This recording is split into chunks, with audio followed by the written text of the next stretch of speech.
Okay, I'm gonna jump right in. Oh, do I want to throw in some free um public domain meta? I want to make sure I don't get flagged. Yeah, that'll work.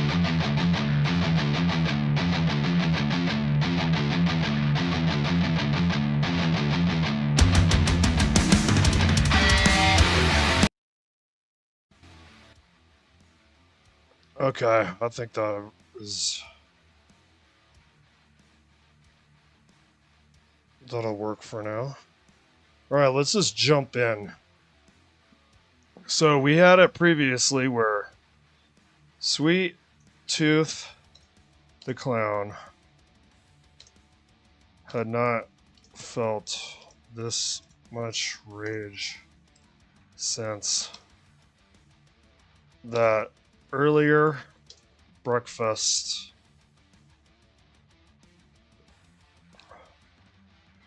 The one where Egghead the clown wouldn't shut up about. Let's just let's see. Let's do advanced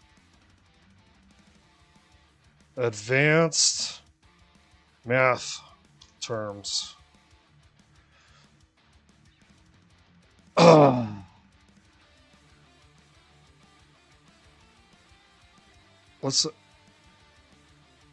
Let's look for.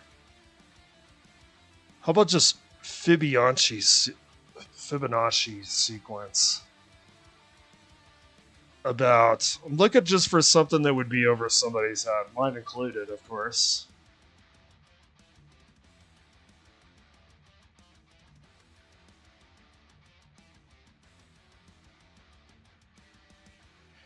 How about. Ooh, I have an idea. What the ratio of successive Fibonacci numbers coverages to the golden ratio. My idea is maybe I'll make 3 things and gold will be a common denominator. It's got to be, because he's Egghead the clown, it's got to be like about, it's got to be intelligent stuff. The golden ratio of the Fibonacci sequence. What silence is golden really meant in the Polanski film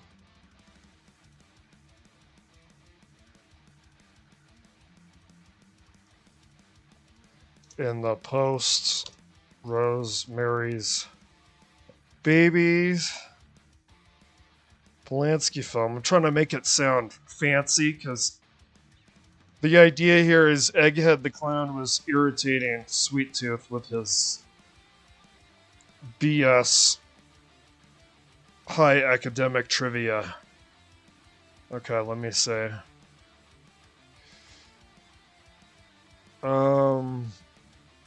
Yeah, we're good.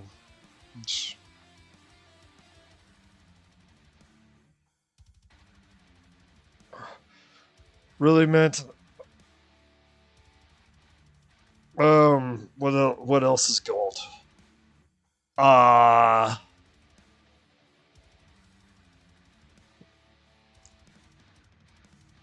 Does silver have more uses than gold? Different uses in jewelry. Well, gold is primarily used for jewelry and investment purposes. It has more industrial uses such as electronics, solar panels, and automobiles.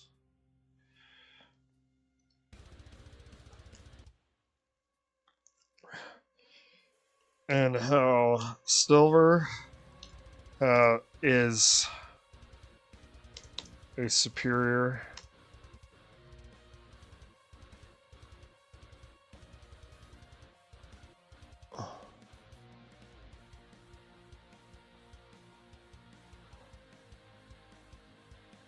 just gonna word it different so I don't have to watch for accidentally miswording it. Is superior to gold because of its uses. The damn pretentious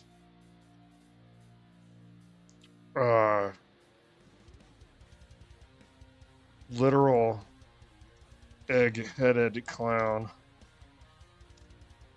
used the word applications, though, of course, because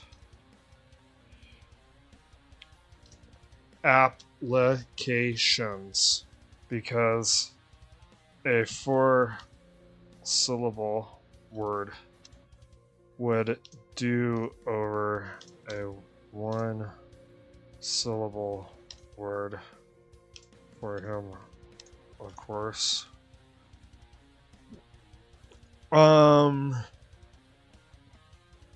Uses.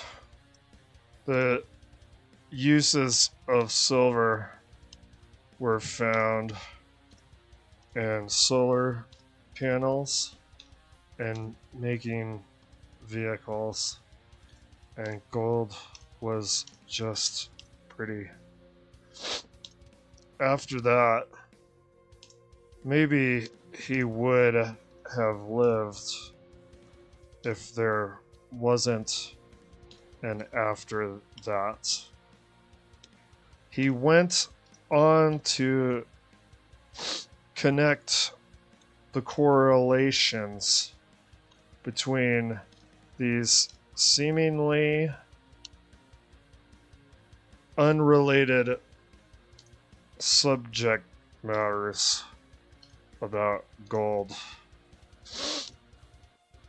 Sweet Tooth didn't like feeling stupid. You know, and it didn't take a lot to get him there, because Sweet Tooth was a part of a video game era where him and his peers didn't talk much.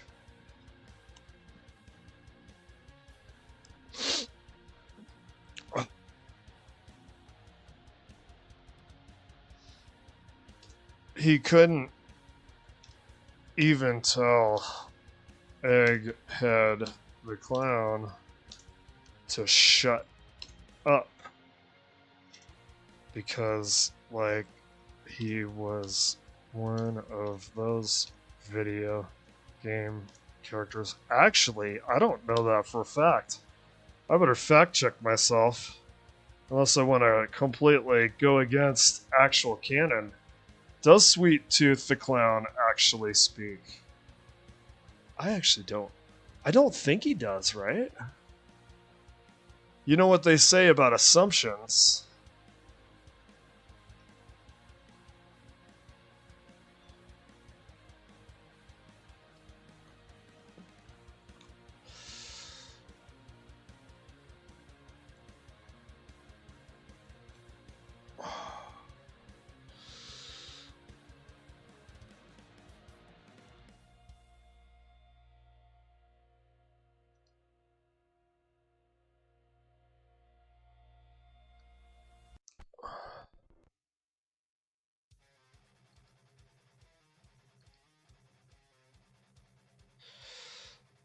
Okay.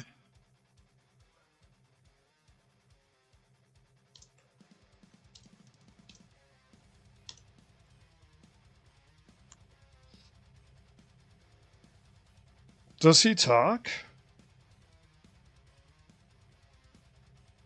Oh, maybe he does in the movie. Does he talk in the game? I'm just gonna assume he doesn't. You know, if it's an anti-canon, well, it's canon here. It's canon within Milk and Cereal.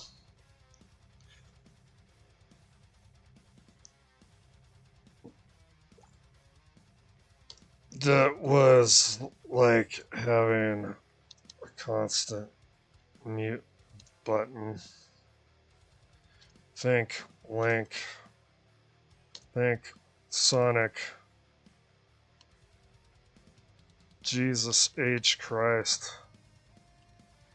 Think of the stick figure dude from Pitfall. Think Pac-Man. Pac-Man doesn't talk, right? Of course not. He's too busy. He's got a yap filled up with pixel pellets.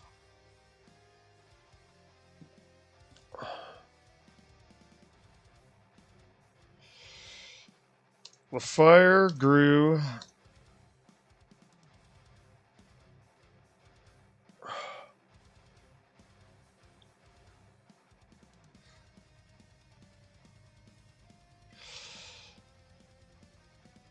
Just as now, the fire grew to a point where threatened to burn down the entire facility. If it grew large enough,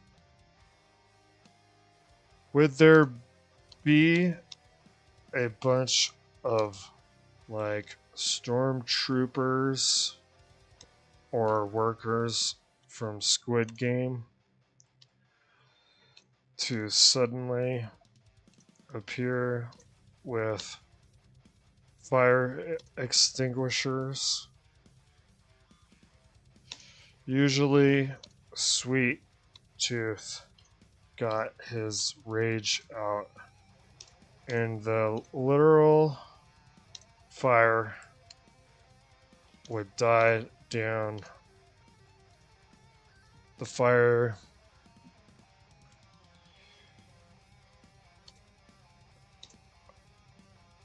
his skull would die down. The could be seen. He can't remember. Egghead the Clown's broken cranial. Is there some like stupid word for eggs? Like, I'm looking for something that would be like funny sounding. Just a pinch of like David Foster Wallace here for the articulation. Egg shell science term, maybe?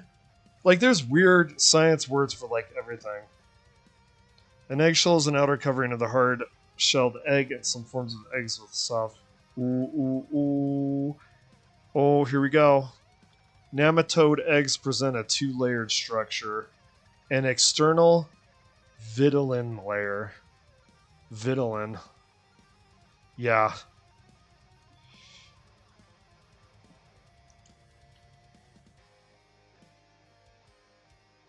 You can't remember Egghead the Clown's broken that is funny sounding. That's worth it. Vitelline cranium.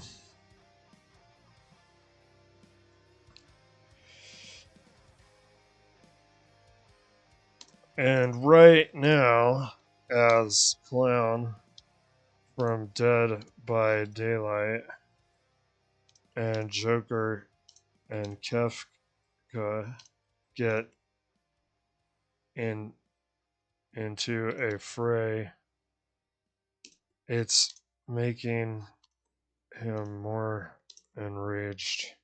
Sometimes he can calm himself down just thinking about previous carnage. But something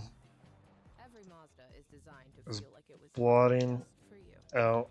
Dude, I'm so zoned out here when she said trust your instincts. It's like, Someone talking about my writing? Oh, no. You're talking about a freaking car ad, dude. My brain kind of muddled the car ad BS into what I was doing currently. Trust your instincts. Hmm?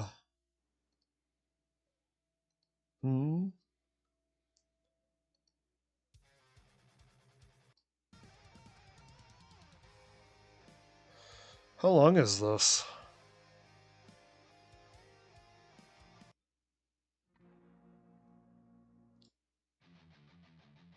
How long is this?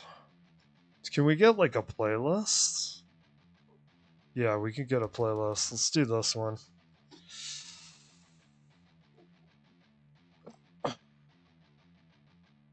But something is blotting out the memory.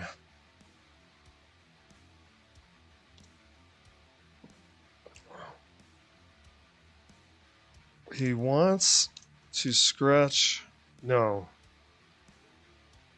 He remembers something that makes him want to scratch his head. But when he lifts his chubby, grease painted fingers up, the fire around his head burns his hand.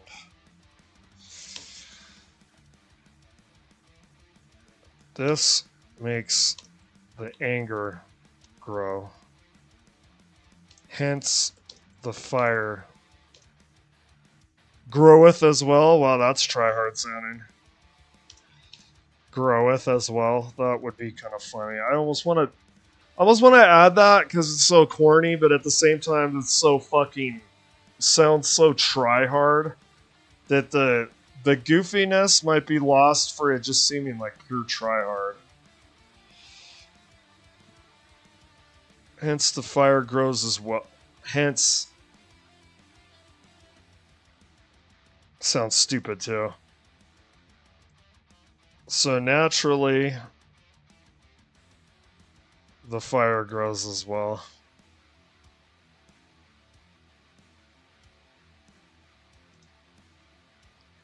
His instinct to scratch his head came from a perplexing memory that he knows he cannot trust.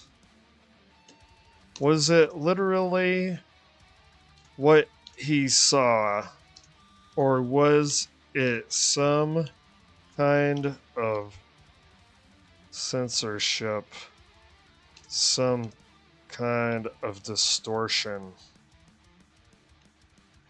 That's really what censorship is. It's just a distortion of a truth. Oh, I actually like that. Censorship is a distortion of the truth. You could say that with the arts too, because a lot of times people are expressing their truth in the arts. And when you censor it, you're distorting the truth. Okay, let's see. I actually kind of like that. That line is slimming it with the rest of this gobbledygook. Okay. It's just that's really what censorship is. It's just a distortion of the truth. He remembers seeing something that looked akin to Matrix code in the yolk of Egghead's insides. It was like letters in alphabet soup. Did this Egghead the clown have so much insight, knowledge and useful facts in his head that it turned into literal optically perceived code?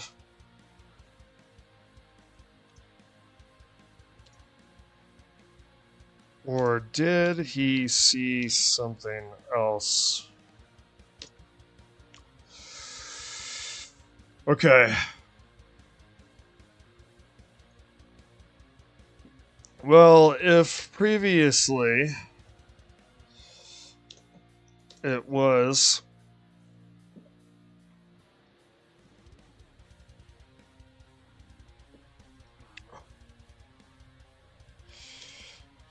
Egghead the Clown that set him off, what was it this time? Was it the grotesque nature of the clown eating Kefka's finger and fairy ring? Like Putty Cat would with a Simpsons yellow bird? Of course not. If you think for a minute that a clown like Sweet Tooth would be disgusted by such barbarism, like go back to grad school. What's that? You need to go back to grad school. Oh my god, I got like cryptomnesia from that crazy lady from Donnie Darko. I didn't even remember where I got to go back to grad school. That crazy lady obsessed with Patrick Swayze and Sparkle Motion with someone.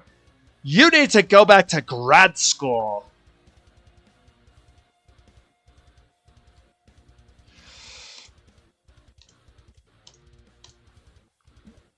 It's so funny when you're writing and you kind of zone. You'll like think of stuff where like you don't even know where it comes from. And then you think about it and go, oh yeah.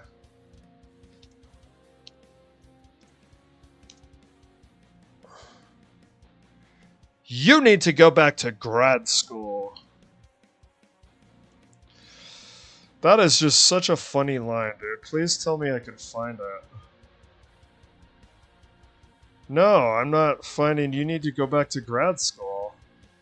Wow, another fail from our friends at YouTube. What a fail. Dude, it doesn't come up immediately. Quentin picks his perfect movies, which, by the way, you're not going to see Donnie Darko on here. Comes up before you need to go back to grad school? What a bunch of horse crap. What a bunch of steaming pile of horse manure. You know? Steaming pile of horse manure. Okay. What were they talking about? Well, no, I'm not going to keep going down that line. He stares down inside his bowl. Sweet Tooth sees brown, clumpy, milk saturated dirt like lumps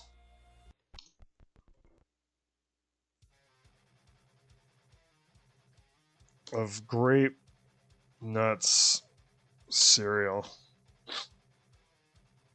Can we please not forget that his name is Sweet Tooth?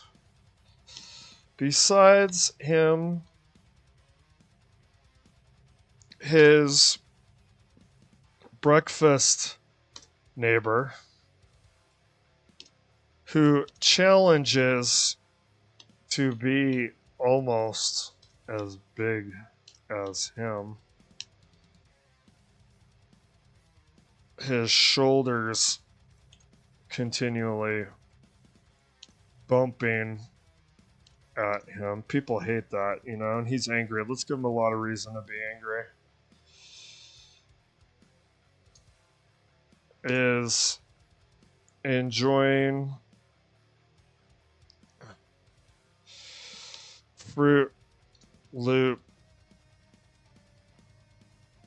cereal.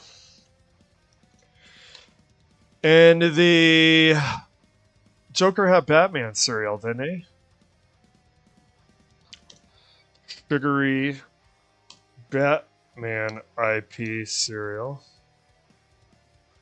And Kefka is dining. If one could use the word dine on breakfast cereal.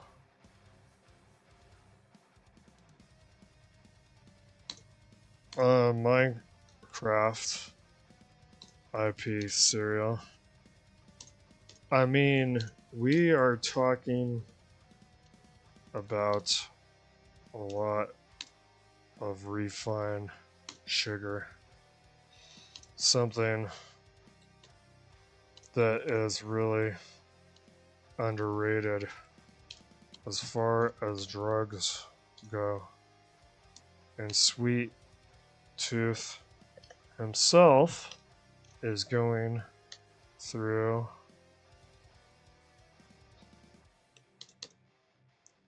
a sugar withdrawal. And he stares at the brown mud-like clumps. And it seems somehow that the soggy grape nuts become more and more unappealing as he stares. He did try to eat a bite, and the stuff hung in his mouth like cement.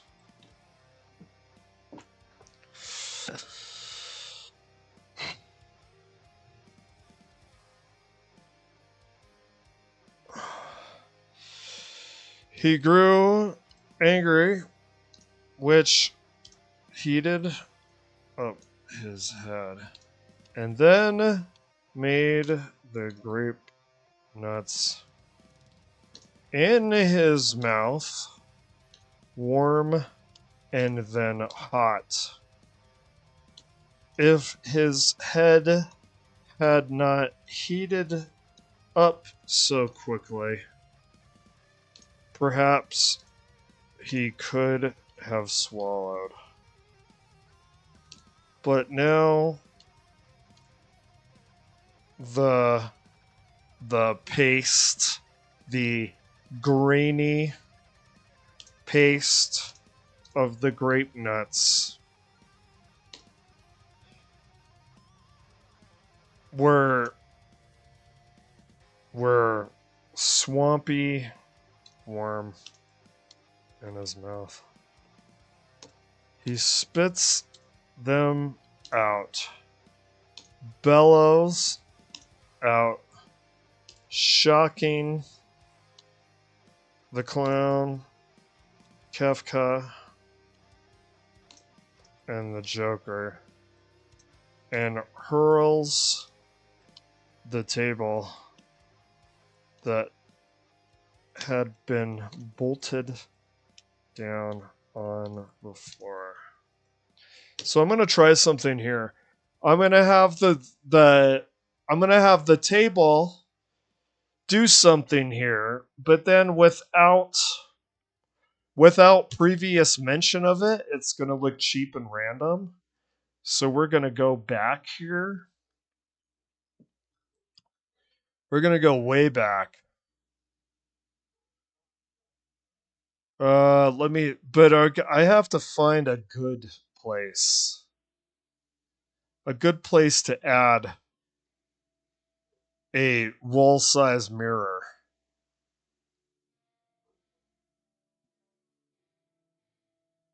Let's find a good place for that. Like something that would be describing the environment would be a good area.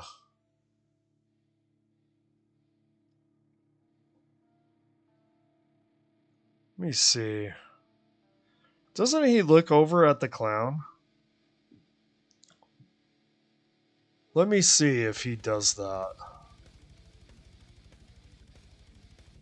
I need to add something in the environment because it'll look cheap and without justification if it just shows up. Sometimes you have to do that. If you come up with the idea, you have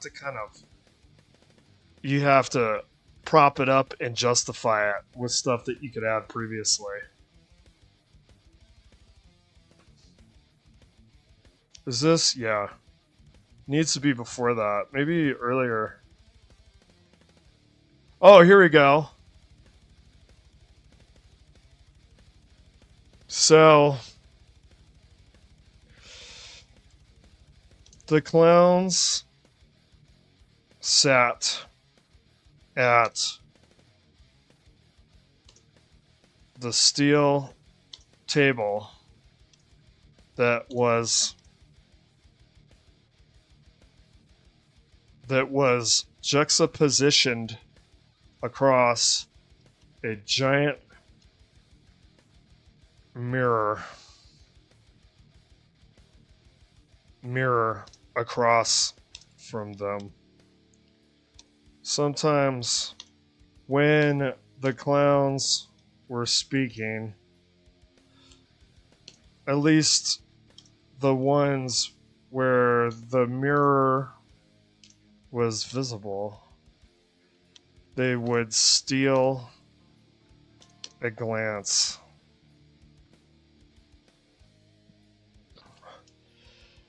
Not, well, more than one of them wondered if it was more than just them looking back.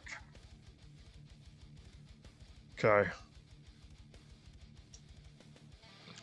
This table across from the mirror was always used by the clowns.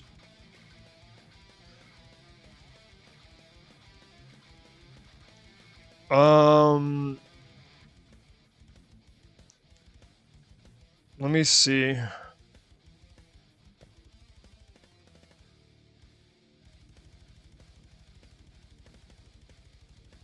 Okay, we'll go with that.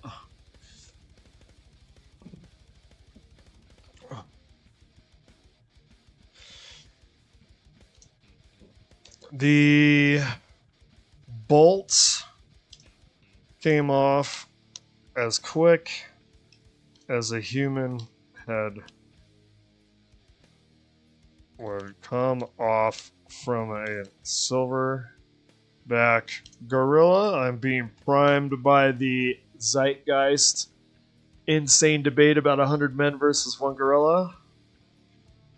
Or the claw end of a hammer to a Pez, a Joker Pez dispenser. I just have to add Joker just so we keep the clown motif constantly rolling.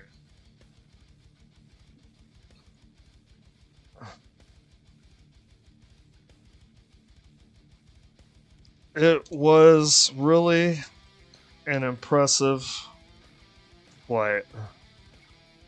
Far more impressive than Jeff Bezos, Katy Perry, overpriced amusement ride.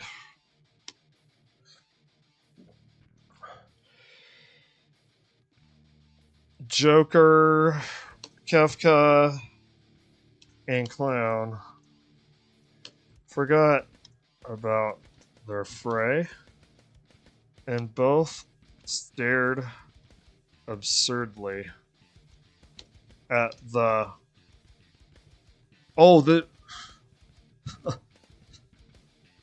at the steel tables flight.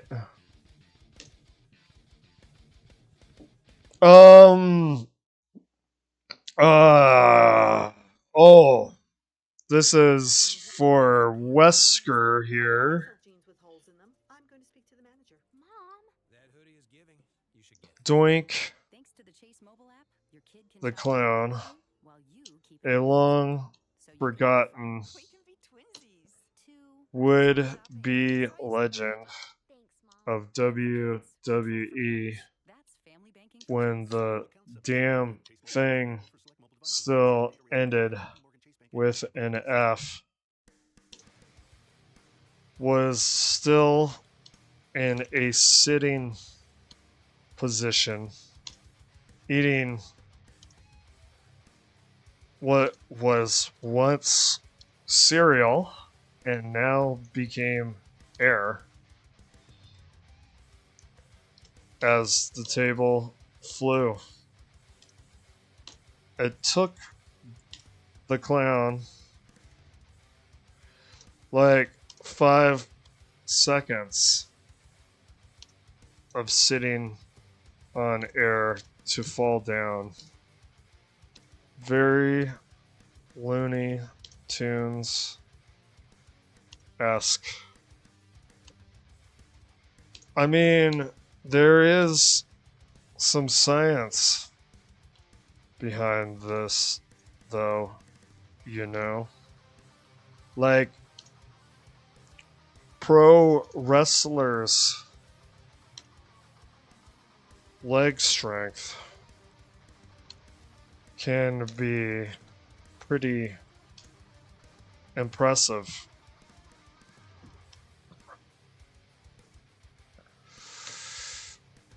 Okay, who else? There should be somebody else. What are they called from Killer Clowns from Outer Space? What are those guys called? Do I just say clowns from Killer Clowns of Outer Space?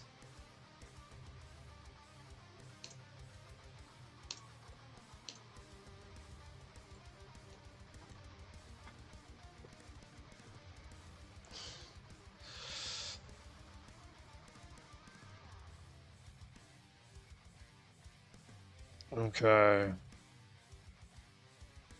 What are they called? Are they just like clowns? Do they have a designation or a label?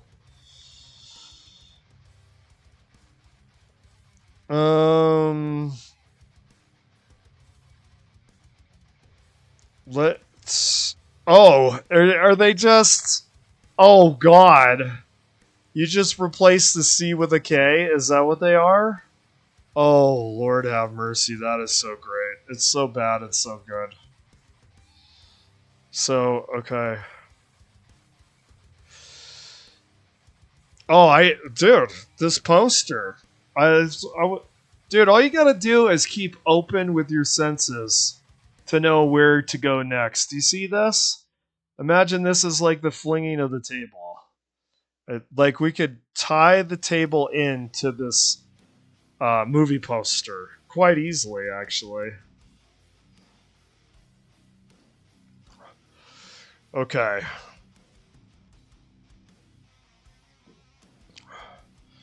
One of the clowns from space,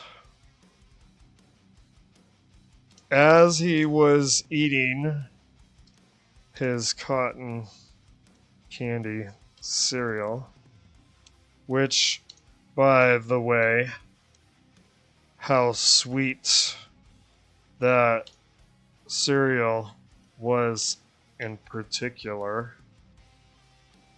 helped trigger Sweet Tooth as he ate or rather tried to eat his grape nuts. One of the clowns from Killer Clowns of Outer Space, as he was eating his cotton candy cereal, which, by the way, how sweet that cereal was in particular helped with the grape nuts. Was then thrown by the hurling of the table. There went his cereal. There went the clowns. No, it's funny. I'm gonna stick with that dignity. As he went twirling and tumbling over the floor, twirling as fast as the table was in the air, as fast as the globe was twirling on a clown's finger on the movie poster for Killer Clowns of Outer Space. See, we could tie it in with the movie poster there.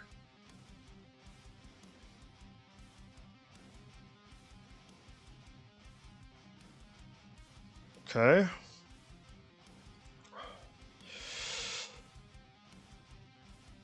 I thought that the Sweet Tooth was going to get into like some kind of fisticuffs or some kind of mano-a-mano fight with some of the other clowns or some of the people at the table. But I realized this morning while I was jogging, what was getting this guy angry? Well, everybody's eating cereal. Could you imagine being the guy, everybody is eating tasty, sugar-coated cereal, and your name is Sweet Tooth, and you have grape nuts? Now, this is not a projection from myself. This is not quasi-autobiographical as far as tastes and food go. Because I love grape nuts, and I love how it makes me feel. It doesn't like get me on the sugar train. It makes me feel like healthy. But imagine your name's Sweet Tooth. You're a big fat clown. Imagine how much energy you have to burn if you constantly had a fire coming from your head.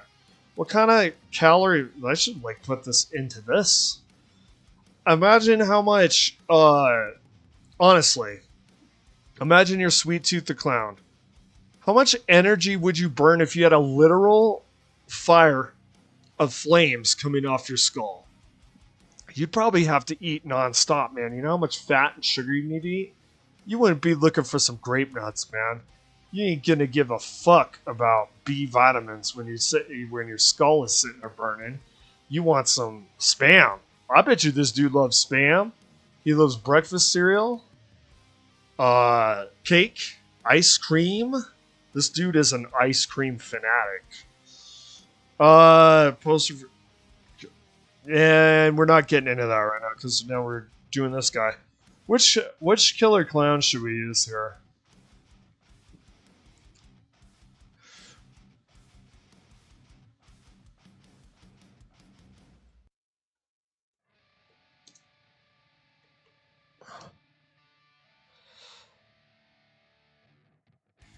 Fat one? Or maybe we could do a skinny one. We're having some oversized characters here, aren't we? Or could we have a motif of like not just killer clowns, like killer fat clowns? Like I really need to have Gacy on here at some point, don't I? Like we're gonna need some Gacy.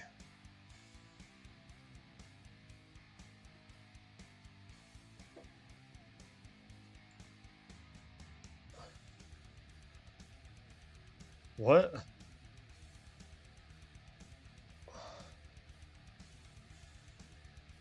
Doing the Joker dance?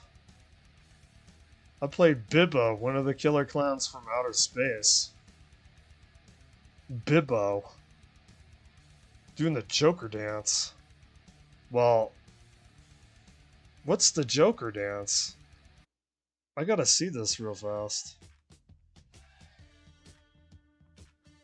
Oh, yeah, of course. I knew that. Of course, that's what they meant by the Joker dance. The Joaquin Phoenix version.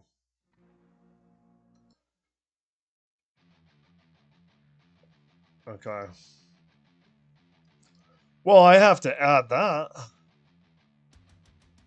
You know, when the universe sends you something on a plate, you eat it.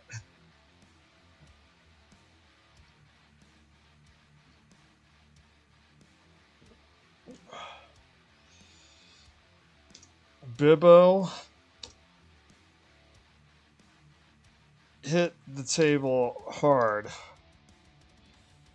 The table shared by Albert Wasper and old dirty Dean Corso.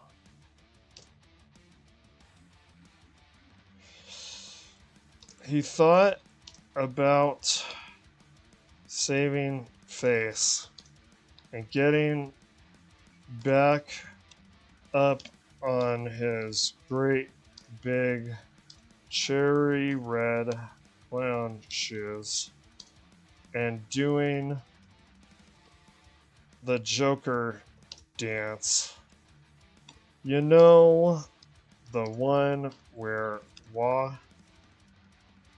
Joaquin Phoenix is chain smoking Winston's and dancing on the concrete steps to some old classic rock music nobody knows.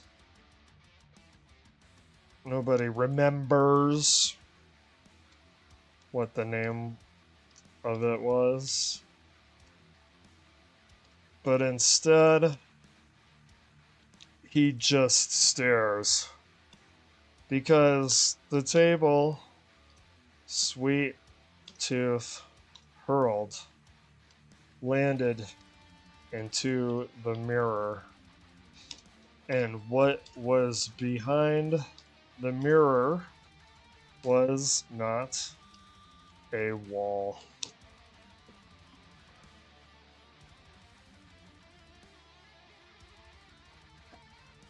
And this will suffice. This will work. Because now we know there's an entry to somewhere outside of where they're having their breakfast cereal. And I don't know what it is. That's the fun. So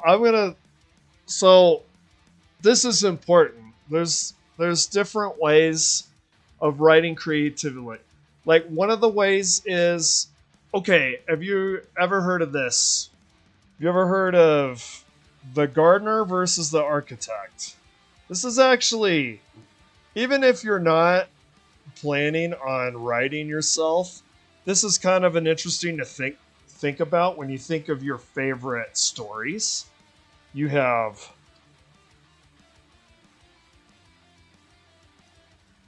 the architect versus the gardener.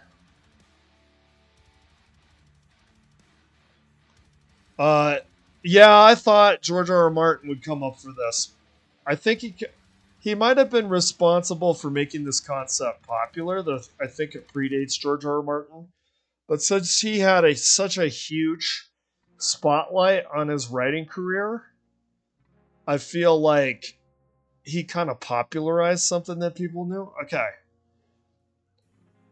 See, George R. R. Martin is really credited for this. I wonder, he didn't come up with that, right? The architect is the opposite of our gardener. This type of writer has a much more planned approach for writing. Rather than writing as words come to you, an architect plans ahead. They're not the same thing. So, an example of a gardener would be George R. R. Martin. An even more extreme version of a gardener would be Lewis Carroll, who just immediately would start riffing on ideas, and his ideas would turn into new ideas. An architect is like if you were an architect with this, you got killer clowns eating breakfast cereal. Where are they? Like, I need to know. They're underground. Where? Mars. Now I'm gonna write these index cards.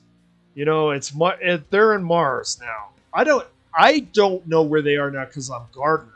You're sprouting from the ground and you don't even know what shape you're gonna take.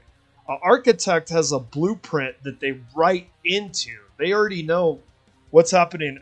Some architects would famously say, I know the last line before I start writing the first line. Like, they'll write the last line first. Now, someone like Stephen King, who is more of a gardener, is mystified by that approach. But I find there's more, personally, for taste, I find there's more life in the gardener approach. There's more magic behind it.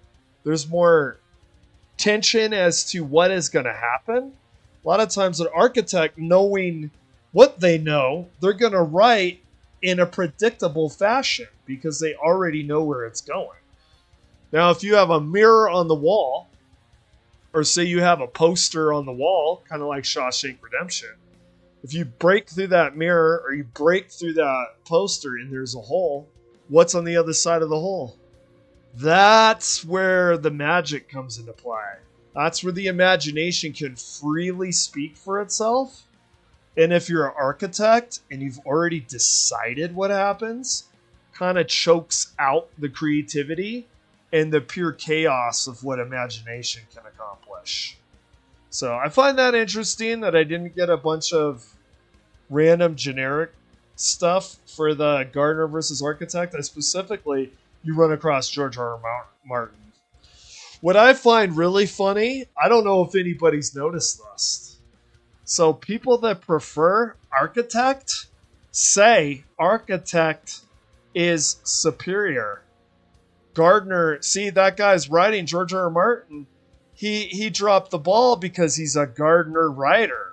See? But then I really, really loved his books, right? You loved his books because he's approaching it as a gardener.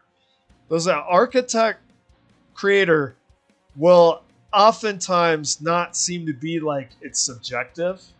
They're more black and white, that's the superior way to do it. You have to plan out and map out your story. You have to do proverbial storyboards of whatever shape or size that comes in. It doesn't matter. I feel like gardeners understand that it's a subjective choice. That maybe you could get results that could be preferable with some people if you're an architect. I feel like gardeners understand the subjectivity better than an architect, and it doesn't take long to understand the psychology of both, why they would both either understand or not understand the other one. Okay, this is getting a little old. This music here. Let me see if I can find the... Oh.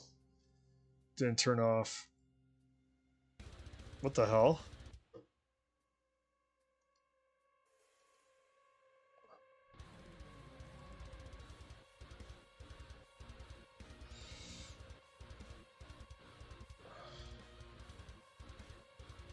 Oh, hey, look at that. Oh, when is that new Doom coming out anyway?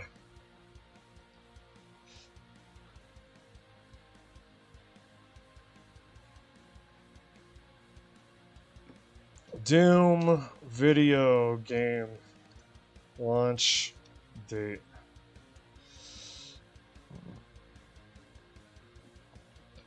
May 15th. Okay, cool.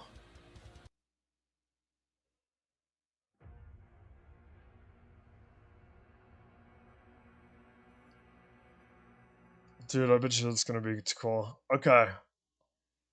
I'm gonna change course a little bit here. Okay, this is finished with. This is good. Now we're gonna move on